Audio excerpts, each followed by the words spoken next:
नमस्कार, आप देख रहे हैं हेडलाइंस न्यूज। दिन भर की ताज़ा खबरों के लिए अभी सब्सक्राइब करें, साथ में बेल आइकन भी प्रेस कर लें। खबरों में आगे बढ़ने से पहले वीडियो को लाइक जरूर करें और अपने दोस्तों के साथ ज़्यादा से ज़्यादा शेयर करें। और आप किस राज्य शहर से न्यूज को देख रहे हैं, कमेंट में जरूर लिखें। उत्तर प्रदेश विधानसभा चुनाव परिणाम से 2 दिनों पहले मंगलवार को समाजवादी पार्टी के अध्यक्ष अखिलेश यादव ने ईवीएम को लेकर यूपी सरकार पर गंभीर आरोप लगाए। अखिलेश यादव ने कहा है कि वाराणसी में ईवीएम ट्रकों से कहीं ले जाई जा रही थी। उन्होंने दावा किया कि एक ट्रक को लोगों ने रोका, लेकिन 2 ट्रक भाग गए। अब इस मामले में चुनाव आयोग ने वाराणसी के एसडीएम एनके सिंह के खिलाफ कार्रवाई का निर्देश दिया है। चुनाव आयोग ने बताया कि प्रशिक्षण ईवीएम के परिवहन में नियमों के कथित उल्लंघन पर ईसी ने यूपी के सीईओ से वाराणसी के एडीएम एनके सिंह के खिलाफ कार्रवाई करने को कहा। एनके सिंह को पद से हटा दिया गया है। दिल्ली एमसीडी के चुनाव कार्यक्रम का ऐलान किए जाने में देरी हो रही है। अब इसे लेकर दिल्ली के चुनाव आयुक्त का बयान आया है। दिल्ली के चुनाव आयुक्त एसके श्रीवास्तव ने कहा है कि केंद्र सरकार दिल्ली के तीनों निगमों के एकीकरण की योजना पर काम कर रही है, इसलिए चुनाव कार्यक्रम के ऐलान में देरी हो रही है। उन्होंने बताया कि सभी तैयारियां पूरी कर ली गई है। केंद्र सरकार की ओर से कुछ बातें आई है जिनकी वजह से हम चुनाव कार्यक्रम का ऐलान नहीं कर रहे हैं। सरकार की कुछ और योजना है। केंद्र शासित प्रदेश दिल्ली के राज्य चुनाव आयुक्त एसके श्रीवास्तव ने कहा है कि सरकार एमसीडी का पुनर्गठन करना चाहती है। जम्मू कश्मीर के उधमपुर में बम विस्फोटक की खबर है। उधमपुर में सालथिया चौक पर हुए बम धमाके में एक व्यक्ति की मौत हो गई, जबकि 14 लोग घायल हो गए। सभी घायलों को उपचार के लिए अस्पताल में भर्ती कराया गया। सभी घायलों की हालत खतरे से बाहर बताई जा रही है। घटना की सूचना पाकर जम्मू जोन के अतिरिक्त पुलिस महानिदेशक मुकेश सिंह के साथ ही पुलिस उप महानिरीक्षक और वरिष्ठ पुलिस अधीक्षक और केंद्रीय रिजर्व पुलिस बल के कमांडेंट ने भी मौका मुआयना किया। पंजाब विधानसभा चुनाव नतीजे से पहले तमाम पार्टियों ने एक बार फिर कमर कस ली है। अब सरकार बनाने और गठजोड़ को लेकर रणनीति बनाई जा रही है। अब सत्तारूढ़ और कांग्रेस ने भी नतीजों के ठीक बाद एक अहम बैठक बुलाने का ऐलान किया। ये कांग्रेस विधायक दल की पहली बैठक होगी, यानी इसमें वो तमाम नए विधायक भी हिस्सा लेंगे जो जीत कर आएंगे। उत्तर प्रदेश विधानसभा चुनाव की मतगणना से पहले समाजवादी पार्टी ने वेब कास्टिंग की मांग की है। समाजवादी पार्टी की ओर से इसके लिए चुनाव आयोग को पत्र लिखा गया है। समाजवादी पार्टी ने 10 मार्च को मतगणना से पहले मुख्य चुनाव आयुक्त को पत्र लिखकर सभी जिलों के सभी निर्वाचन क्षेत्र में मतगणना प्रक्रिया की वेब कास्टिंग और सभी राजनीतिक दलों को इसके लिए लिंक उपलब्ध कराने की मांग की है, ताकि मतगणना को लाइव देखा जा सके। समाजवादी पार्टी का मानना है कि पारदर्शी और निष्पक्ष मतगणना के लिए वेब कास्टिंग जरूरी है। दिल्ली में निकाय चुनाव की तारीखों के ऐलान से इन पहले टल जाने पर मुख्यमंत्री अरविंद केजरीवाल ने बड़ा हमला बोला है। केजरीवाल ने कहा है कि चुनाव आयोग दबाव में क्यों झुक रहा है। मोदी जी अब इस देश में चुनाव भी नहीं कराएंगे। माना जा रहा है कि केंद्र सरकार तीनों नगर निकाय को एक करने पर विचार कर रही है। राजधानी दिल्ली में होने वाले नगर निगम चुनाव की तारीख का ऐलान नहीं हो पाया है, जबकि बीते रोज चुनाव आयोग की बैठक में निर्णय लिया गया था कि तारीखों का ऐलान आज कर दिया जाएगा। असम में सत्तारूढ़ भारतीय जनता पार्टी ने राज्य में हुए नगरपालिका बोर्ड चुनाव में भारी जीत दर्ज की है। जहां भगवा पार्टी ने 80 नगरपालिका बोर्ड में से 75 में जीत हासिल की है, तो वहीं उसके गठबंधन सहयोगी असम गण परिषद ने 2 बोर्ड जीते। निर्दलीय उम्मीदवारों ने 2 नगरपालिकाओं बोर्ड पर कब्जा किया और विपक्षी कांग्रेस सिर्फ 1 बोर्ड जीतने में सफल रही। 80 नगरपालिका बोर्डों के लिए मतदान 6 मार्च को हुआ था। इनमें से 57 वार्डों में निर्विरोध उम्मीदवार चुने गए थे, जबकि राज्य भर के 920 वार्डों में मतदान हुआ था। भाजपा के 825, कांग्रेस के 706 और अगप के 243 और 758 निर्दलीय उम्मीदवारों के साथ कुल 2532 उम्मीदवार मैदान में थे।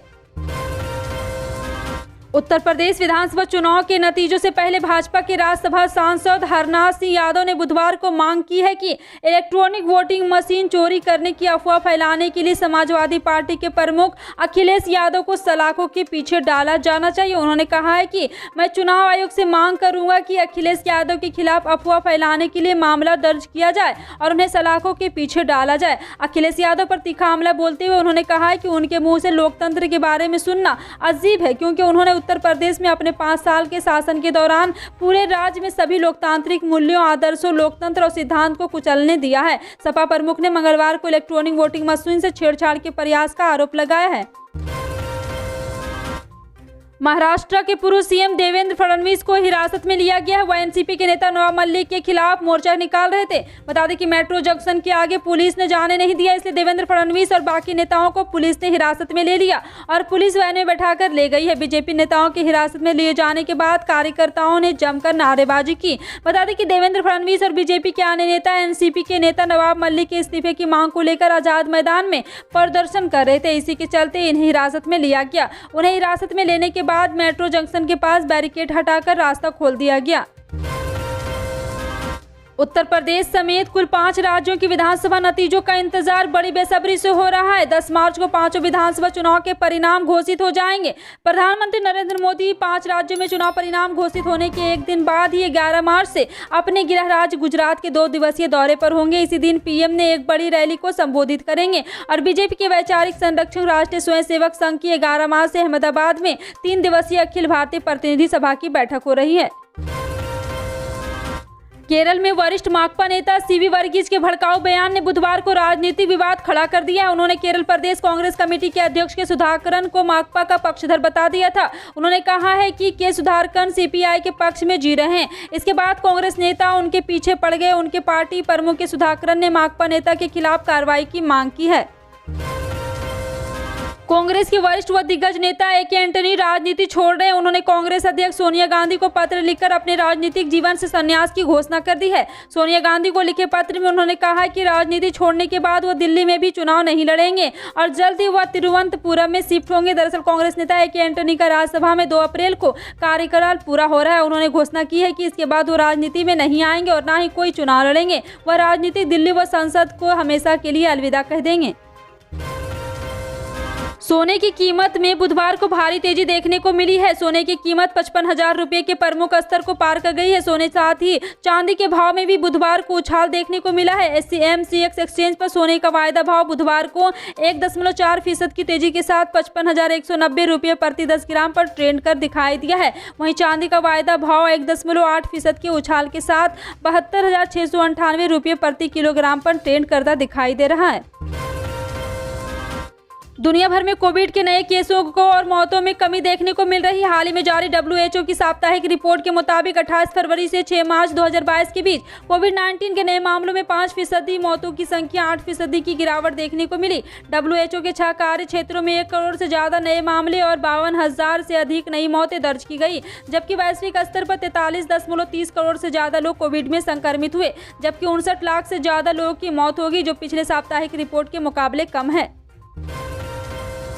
भारत एक कृषि प्रधान देश है, लेकिन इसके बावजूद भी किसानों की माली हालत ज्यादा अच्छी नहीं है। हर साल बड़ी संख्या में किसान आर्थिक नुकसान की वजह से आत्महत्या करने पर मजबूर हो जाते हैं।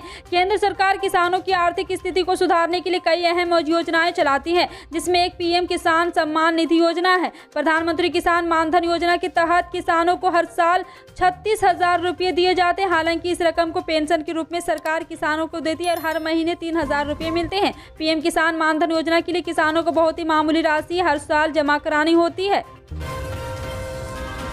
रूस यूक्रेन संकट के कारण कच्चे तेल की कीमत में बढ़ोतरी की अटकलों के बीच भारत में पेट्रोल डीजल के दाम बढ़ने का अनुमान है। कहा जा रहा है कि इसी हफ्ते भारत में पेट्रोल डीजल के दाम बढ़ सकते हैं। केंद्रीय पेट्रोलियम और प्राकृतिक गैस राज्य मंत्री रामेश्वर तेली ने मंगलवार को कहा है कि तेल की कीमत पर फैसला करने के लिए तेल कंपनियों की अभी तक बैठक नहीं हुई है। उत्तर भारत के कई राज्यों में बारिश के आसार नजर आ रहे हैं। भारतीय मौसम विभाग ने अपने ताजा अपडेट में कहा है कि पश्चिमी विक्षोभ एक्टिव होने की वजह से दिल्ली, मध्य प्रदेश, महाराष्ट्र, यूपी, पंजाब, हरियाणा के कई राज्यों में बारिश हो सकती है। मौसम विभाग ने इन राज्यों में पहले से ही अलर्ट जारी किया है। दिल्ली में पूरे दिन बादल छाए रहेंगे और राजधानी में न्यूनतम तापमान 14 डिग्री सेल्सियस और अधिकतम तापमान 32 डिग्री सेल्सियस रह सकता है। दिल्ली में बारिश के दौरान तेज हवाएं भी चल सकती है, तो वहीं पहाड़ों पर भी मौसम बदल सकता है। जम्मू कश्मीर, लद्दाख, गिलगित बाल्टिस्तान, मुजफ्फराबाद, हिमाचल प्रदेश के माध्यम और बारिश होने की उम्मीद। हालांकि आईएमडी ने कहा है कि बारिश के बावजूद पारे पर बढ़ोतरी होगी। फिलहाल आपका इन सभी खबरों पर क्या कहना है, कमेंट सेक्शन में टाइप करके जरूर बताएं। पल पल की अपडेट जानने के लिए जुड़े रहें आप अपने हेडलाइंस न्यूज के साथ। मिलते हैं अगली बड़ी खबर में, तब तक के लिए जय हिंद।